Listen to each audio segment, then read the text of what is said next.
आया समझ में? अब क्या है, वो जो सुख और दुख है, अब देखना थोड़ा गंभीर बात आती है। वो सुख और दुख वो ज्ञान है कि ज्ञान से भिन्न कोई अन्य तत्व है? अन्य तत्व है। ज्ञान से अन्य ज्ञान से भिन्न अन्य तत्व है, उपयोग से भिन्न अन्य तत्व है, आत्मा से भिन्न अन्य तत्व है।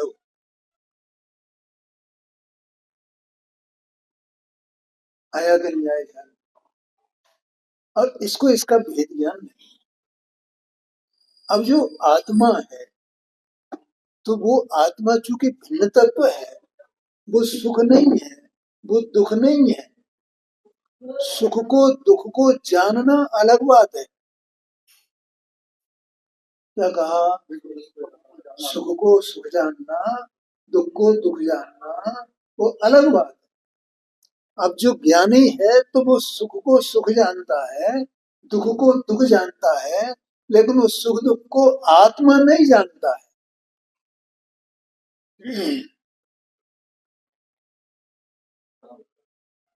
ध्यान में आया कि नहीं? सुख दुख को इंद्रिय नहीं जानता है, इंद्रियों को विषय नहीं जानता है, विषय को सुख दुख नहीं जानता है। ये सब नहीं है, ये बात नहीं, सब है।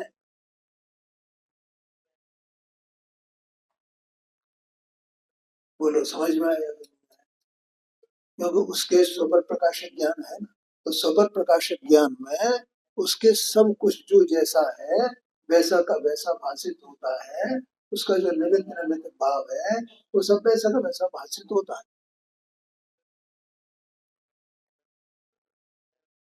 बोलो समझ में आया कि नहीं? तो आत्मा क्या करता है?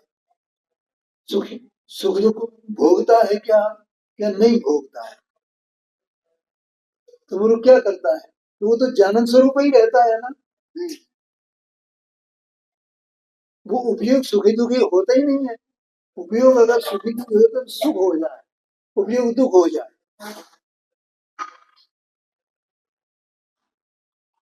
इंद्रियों में चला जाए, लेकिन क्या वो इंद्रियों में जाता है वो? हाँ, अब देखना, ये तो अपन नहीं बोला। अब यहाँ वस्तु स्वरूप की बात ये है कि ज्ञानी है कि अज्ञानी है। वस्तु का है ये आत्मा, आत्मा को आत्मा की दृष्टि से देखा जाए तो वो आत्मा सुखी दुखी होता ही नहीं स्वभाव की दृष्टि से। ये उसकी बात चल रही है ना, जो अपने स्वरूप अस्तित्व में निश्चित है, उसकी बात चल रही है। तो इस सुख दुख सुखी दुखी होता ही नहीं है। सुख दुख तो परतत्व है, अन्य तत्व है। जैसे राग अन्य तत्व है और ज्ञान अन्य तत्व है, ऐसे सुख और दुख भी अन्य तत्व है। बोलो समझ में आया? ये भी विकल्प रूप है। हाँ जी। तो ज्ञानी क्या जानता है कि मैं इस सुख दुख को भोगने वाला नहीं हूँ, ये सुख दुख मुझ में होता ही नहीं है। सुख दुख में रहता है। जैसे राग राग में है, आश्रव आश्रव में है, आत्मा आत्मा में है? आश्रव आत्मा में आता नहीं है, आत्मा आश्रम में जाता नहीं है, आत्मा आश्रव का अवलंबन करता नहीं है, आश्रव आत्मा का अवलंबन नहीं करता है। ऐसे सुख दुख तत्व कौन सा तत्व है? 7 तत्व में कहाँ घटाओगे? आश्रव बंध तत्व में घटाएंगे उसे। तो इसलिए आत्मा सुखी दुखी नहीं होता, माने इंद्रियों के द्वारा विषयों का उपभोक्ता आत्मा नहीं है, ऐसा कहते हैं। को भैया समझ में आया? इंद्रियां हैं, इंद्रियों के विषय, ये सब सारा कथन कौन सा है? ये सब व्यवहार का कथन। उपयोग है, उपयोग जानता है, इंद्रियां हैं, ठीक है। और वो इंद्रियों के विषय के जानने के काल में वे इंद्रियां उस जानने में निमित्त है, सब है। लेकिन वो इंद्रियों से जानता है, ये तो सब निमित्त का कथन है ना। निमित्त का मतलब क्या होता निमित्त का मतलब निमित्त कुछ करता ही नहीं है। हाँ जी, जो उपादान से जो कार्य होता है, उपादान में जो कार्य होता है, वो कार्य निमित्त का अवलंबन नहीं करता है, इसका नाम है निमित्त। क्या कहा? सूक्ष्म बात है। हाँ जी, आया क्या नहीं आया ख्याल? उपादान में जो कार्य होता है, तो वो कार्य अपने स्वभाव का अवलंबन करके होता है कि निमित्त का अवलंबन करके? और निमित्त अपने स्वकाल में वहां यथा योग्य उपस्थित होता है। किसी पदार्थ का नाम निमित्त नहीं है। निमित्त कोई भी हो सकता है, जो होगा वो अपने स्वकाल में होगा, हुए बिना रहता नहीं। लेकिन निमित्त का न तो ये उपादान उसका अवलंबन करता है, न निमित्त उसमें कुछ करता है। इसका नाम निमित्त है। ठीक है, कोई ये माने कि ये कार्य हुआ इसमें ये निमित्त है, भाई ये निमित्त है, तो निमित्त का अवलंबन किया उसने? निमित्त का अवलंबन करता ही नहीं, निमित्त तो अपने अपने में आता है। हाँ जी, हाँ, उपादान ये बात है। देखो, जैसे अपन एक ज्ञान की चर्चा कई बार करते हैं कि एक ज्ञान जानता है, तो ज्ञान जानता है तो जानने का मतलब क्या होता है? आकार रूप होना। ठीक है, अब आकार रूप होना, तो वो जो उस समय जिस क्रिया के आकार रूप होने वाली इसकी उपादानगत योग्यता है, तो वहां वो के निमित्त कहा जाएगा। लेकिन ये सामने रख दिया जाए कि ये निमित्त है, इसको जाना, इसके कारण से जाना है इसको। आत्मा में, आत्मा ने जो जाना है शास्त्र को ना, तो शास्त्र नहीं होता तो शास्त्र के बिना कैसे जानता है? शास्त्र से जाना है ना। इसका मतलब इसने शास्त्र का आश्रय लिया है ना, तब जाना है ना, ये निमित्त है ना। ऐसा कहने वाला है, बोलो, समझना थोड़ा गंभीर बात है कि शास्त्र है तो शास्त्र को जाना, तो शास्त्र जानने की पर्याय ने शास्त्र का अवलंबन लिया। अब शास्त्र तो निमित्त है ना, तो इसने इसकी पर्याय ने देखना जरा, दो तरह के उपादान होते हैं ना, एक त्रिकालीय उपादान, एक क्षणिक उपादान। बल्कि डॉक्टर साहब तो 3 प्रकार के उपादान कहते हैं। क्षणिक उपादान में 2 भेद करते हैं, अनंतर क्षणवर्ती, हाँ, और पूर्व क्षणवर्ती। ऐसे वो जो क्षणिक उपादान में 2 भेद करते हैं, तो वो एक एक समय की पर्याय है ना, तो पूर्व पर्याय और पूर्व पर्याय के बाद आने वाली अगली पर्याय, वो अपनी योग्यता से उसमें आए जो आने वाली पर्याय है। खैर, तो अपन उसमें ऐसा भेद न करके केवल उसको क्षणिक उपादान के रूप में जाना। तो जो ज्ञान स्वभाव से जो ज्ञान की पर्याय हुई, जानने की पर्याय, तो सामने जो गे है, उस गे का अवलंबन करके उसने पर्याय ने जाना है कि वो पर्याय अपनी योग्यता से उस गे के जानने रूप हुई है।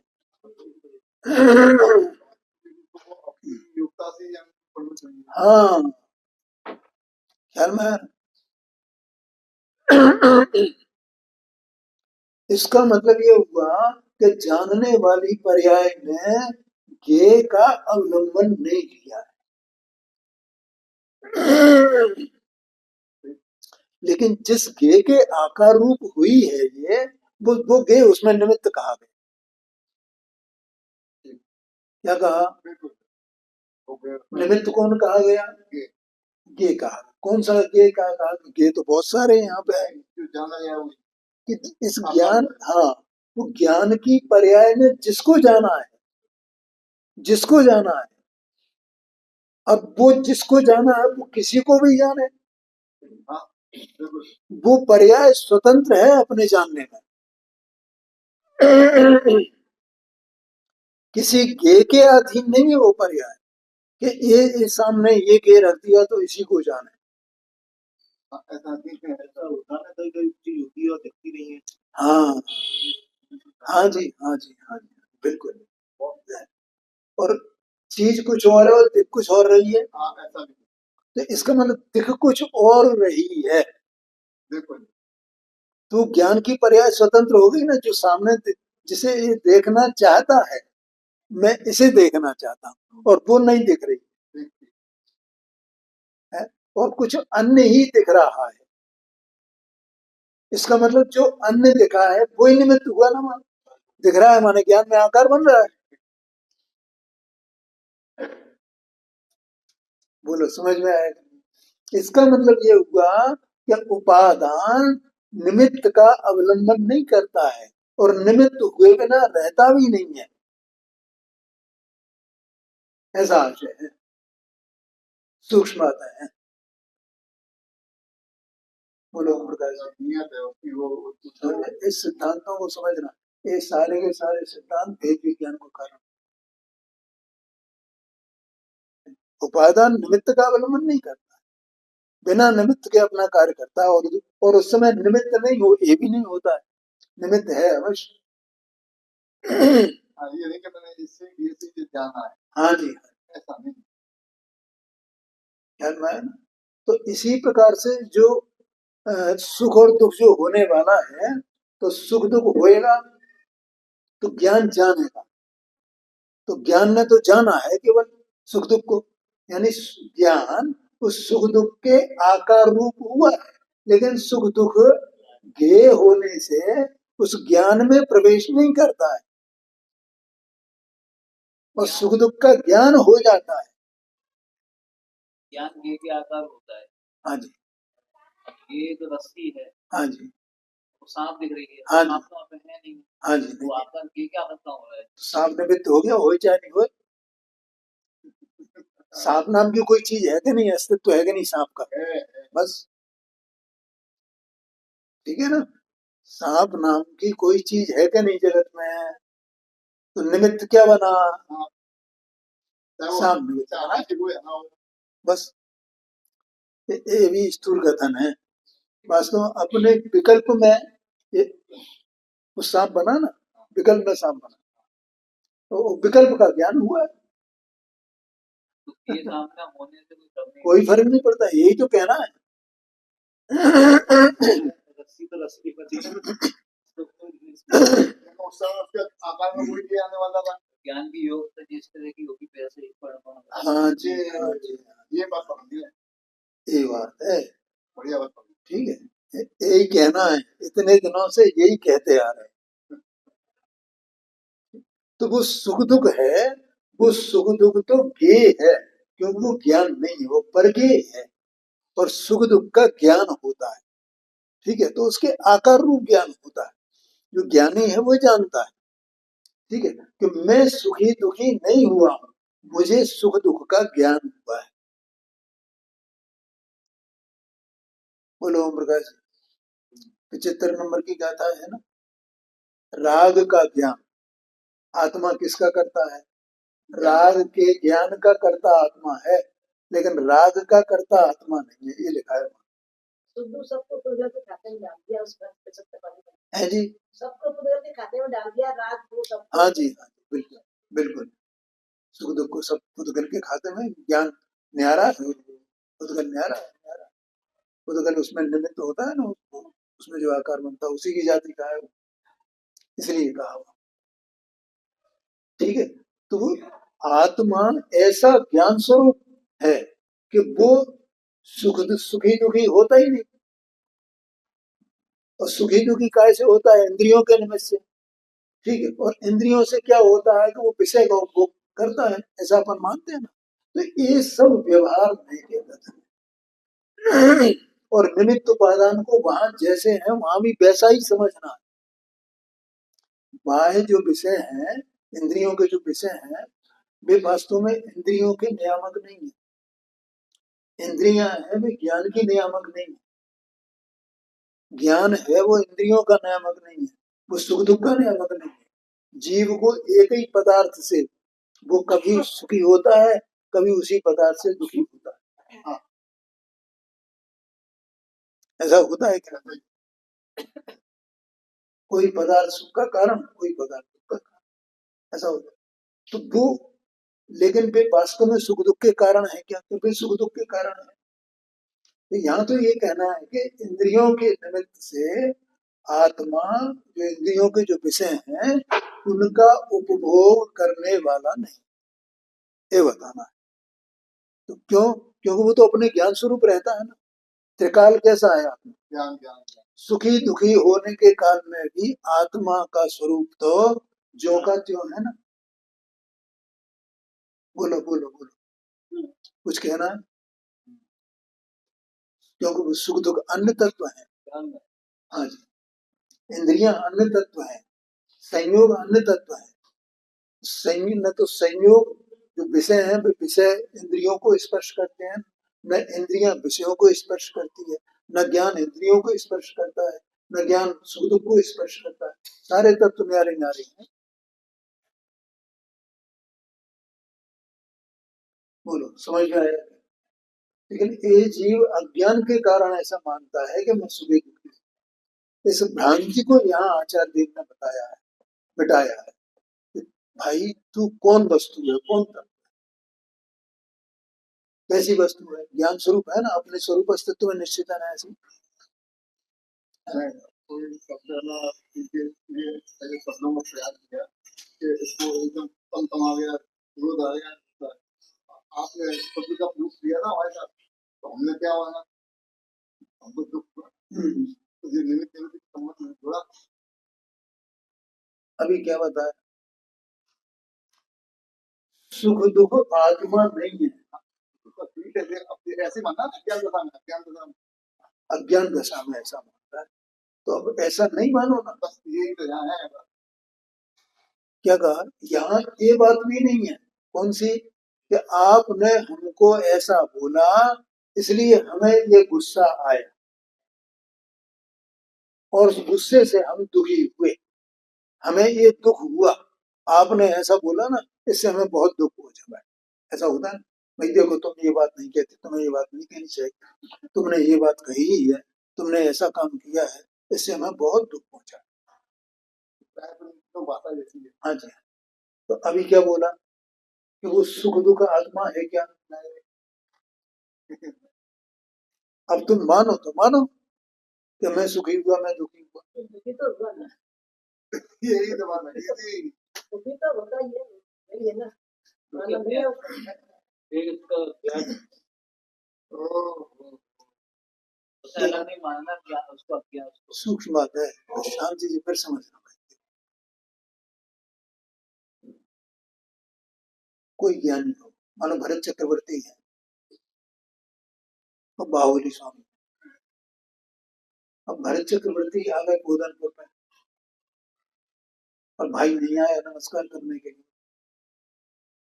तो भरत चक्रवर्ती को गुस्सा आया ना, दुखी हुए ना। तो भरत चक्रवर्ती दुखी हो गए। लेकिन वे अपने ज्ञान में क्या जान रहे हैं, उनका अभिप्राय क्या है, ज्ञान श्रद्धान क्या है? मैं सुखी हुआ, मैं दुखी हुआ, ऐसा उनका अभिप्राय है क्या? नहीं। और ये परिणमन हो ही गया।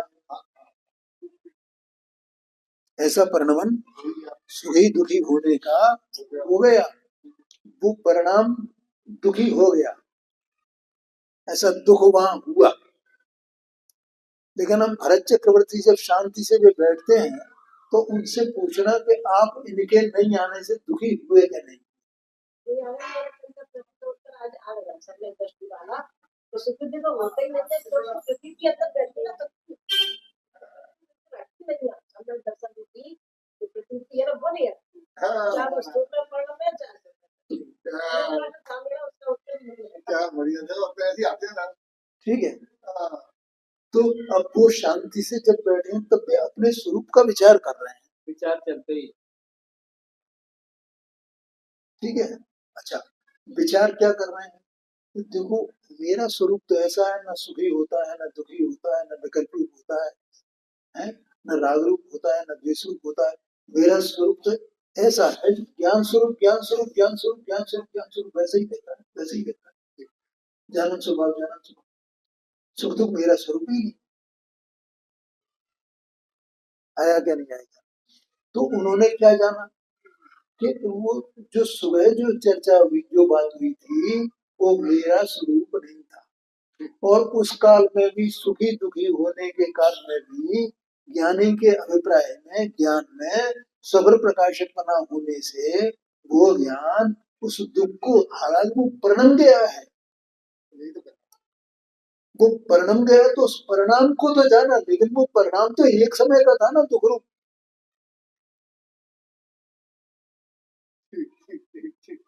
वो परिणाम तो एक समय का था दुख रूप। वो परतर्पजन्य था, बेकार था, और वो तो उत्पन्न हो गए, नष्ट हो गया। और मैं तो लगातार है। ऐसी दृष्टि हो जाए, सुखी हो जाए ना, यही तो यही बात है। जानना है ना, तो मैं तो वैसा का वैसे ही रहा ना, मैं तो वैसा का वैसे ही रहा। अभी अज्ञान दशा में तो भावना उपेक्षा है ना अपेक्षा है। ज्ञान में ना ये समझ तो रहा है ये। तो निहाल भाई सुहाने का एक वो बोल है ना, हाँ, परिणाम परिणम गया, मैं तो यूं का यूं ही रहा हूँ ना, मैं तो यूं का यूं ही रहा हूँ ना, आया कहीं। तो ऐसा अभिप्राय उसका है। तो बोलो वो सुखी हुआ दुखी हुआ, सुख दुख को भोगा उसने, जैसे आपने बताया ना कि कोई ने कुछ कह दिया, मैं दुखी हुआ, इतना दुखी हुआ कि रात रात ज्ञान, दो ज्ञान, आज ध्यान, रोज ध्यान चलते कितने कर्म बंधे गए। तो ऐसी दृष्टि हो जाए ना, सही बात, तो वास्तव में सुखी हो जाए। ये बात इसीलिए रखी गई। तो ये इस दृष्टि के लिए है, हम ऐसी दृष्टि करें। हम कोई वस्तु है, माना केवल अपनी वस्तु को जानना है, हमें और कुछ नहीं करना है। सारे जो रोग हैं, सबकी एक ही दवा है, सारे रोगों की दवाई अपने स्वरूप को जान ले बस। फिर वो धीरे धीरे वो रोग मिट जाएगा। वो सुखी होने का, दुखी होने का, रागी होने का, द्वेषी होने का, ये जो रोग है ना, ये मिट जाएगा धीरे धीरे। लेकिन उसकी दवा यही है कि देखो, जैसे कोई अपने को रोग हुए, तो ऐसा तो नहीं है कि वो दवा पढ़ने ली और रोग खत्म एकदम, ऐसा तो नहीं होता है ना। शरीर में भी रोग होता है तो दवा का सेवन करो भैया, 5 दिन करो, ये 10 दिन करो, ये ऐसा करो, तो वो ऐसा होता है ना। किसी रोग को जाने में तो महीनों लग जाते हैं, बरसों लग जाते हैं, बिल्कुल, ये इतने दिन से कर रहे हैं। अब जैसे किसी को जो क्या क्या कहते हैं उसको, कुष्ठ रोग होता है ना, तो उसकी दवा करते रहो करते रहो करते रहो करते रहो, तो फिर वो कितने परसों लग जाए तब उसमें ठीक हो जाए। वो ऐसी जो खुजली होती है ना, स्किन डिसीज, ये ऐसी ही होती है, परसों लग जाते हैं। देखो इनको अपने भाई जी को है, तो वो परसों हो गई, उनको ठीक है, कई कई इलाज कर ली, तो ठीक नहीं हो रही। तो यहाँ कह रहे हैं कि लेकिन ये रोग के तो ठीक होने की गारंटी है, दवा इसकी ये क्या, सारे रोग तेरे ठीक हो जाए, ऐसा कह रहे हैं। हाँ, सुखी होने का, दुखी होने का, राग होने का, द्वेष होने का, सारे तेरे जो रोग हैं, सारे उनसे सबसे छूट जाए, मुक्त हो जाए, ऐसा कह रहे हैं। ठीक है, तो ये अपने को ही समझ में आया ना। पहले ये समझना, देखो दोनों चीजें जरूरी हैं। बिल जाने ते दोष गुणन को कैसे तजिए, यानी दोषों को भी जानना है। कोई कहने नहीं दोषों को नहीं जानना, जैसे कोई कहने नहीं पर को नहीं जानना। अरे पर को नहीं जानेगा तो अपने को कैसे जानेगा भाई, पर के जानने का नहीं।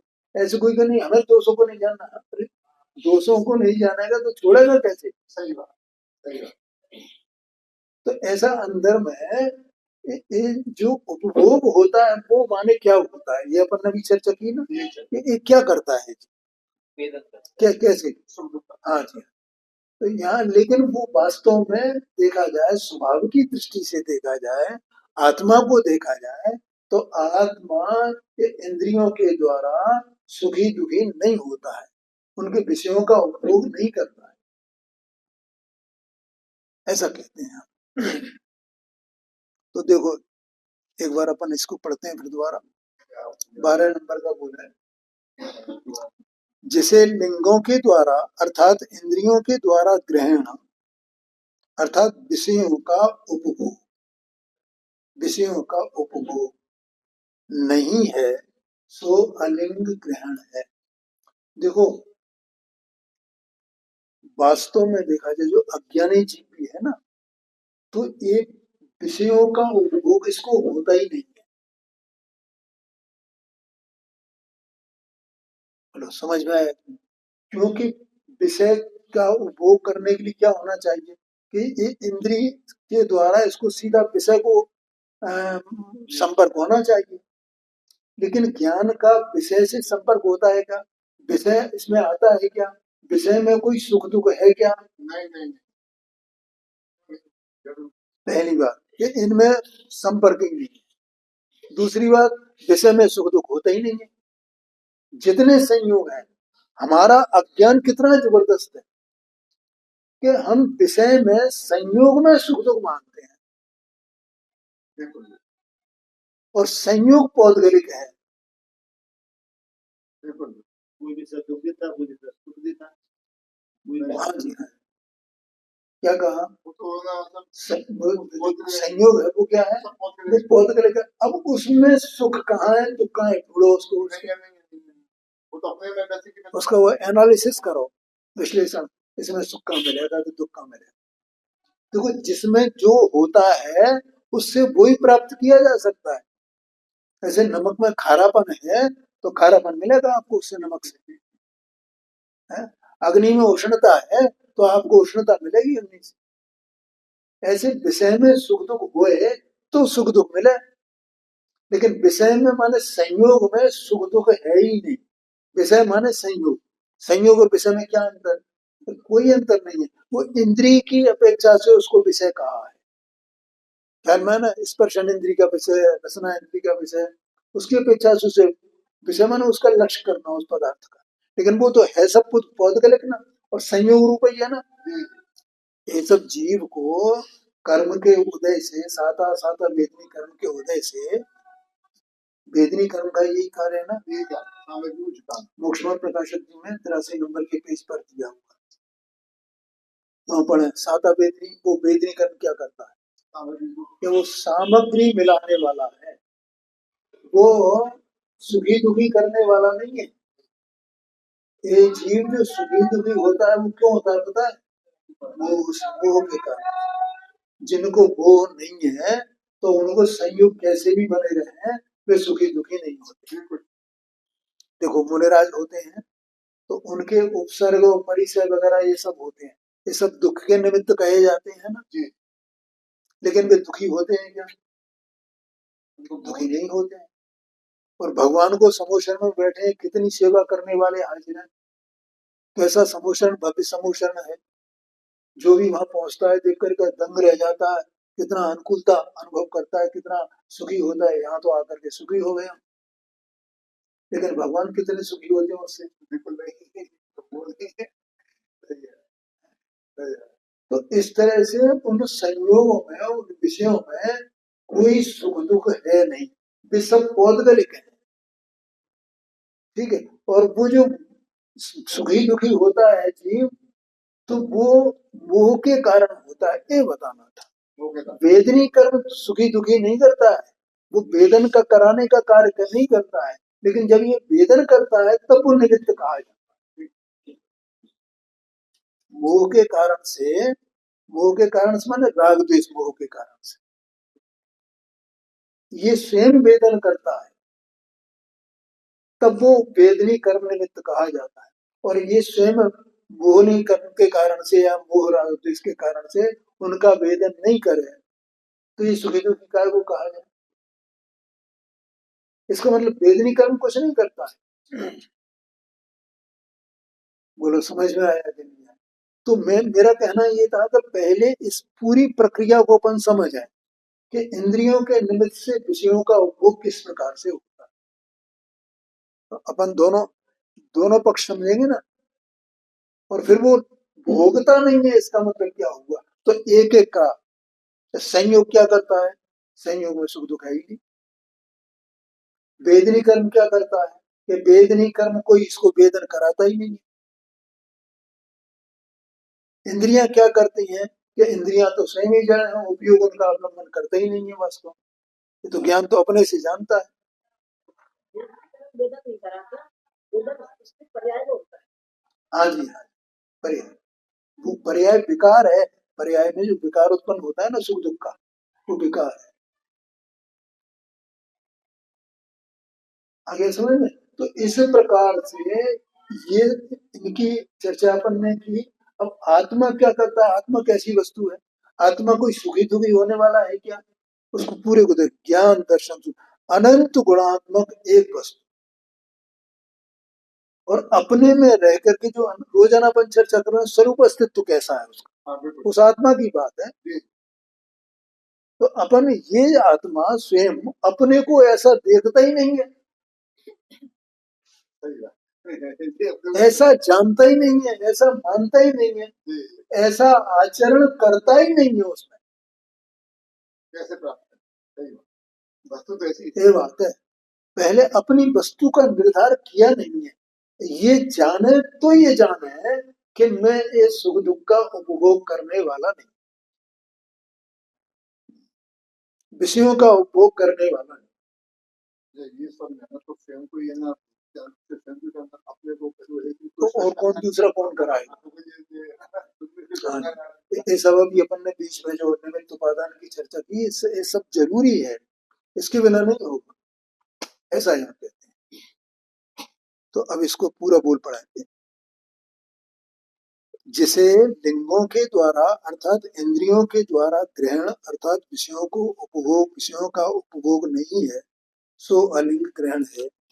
इस प्रकार आत्मा विषयों का उपभोक्ता नहीं है। ये तो आत्मा की पर्याय, विकारी पर्याय और पर द्रव्य संयोग, उनके निमित्त निमित्त भाव, उनकी बात, तो उनको देख करके ये कहा जाता है कि ये आत्मा उसको उपभोग करता है, लेकिन वो विकार, वो पर्याय, वो आत्मा का स्वरूप नहीं है ना। ठीक है, एक बात। दूसरी बात, आत्मा में द्रव्य गुण पर्याय का भेद नहीं है ना, अभेद है ना आत्मा। क्या कहा? तो ऐसा अभेद आत्मा को देखो, तो क्या वो ये विषयों का उपभोग करने वाला है? नहीं, नहीं है, ऐसा स्वरूप इसने नहीं जाना। एक है, आगे सुन, समय भी अपना हो गया है, आगे की चर्चा कर करें।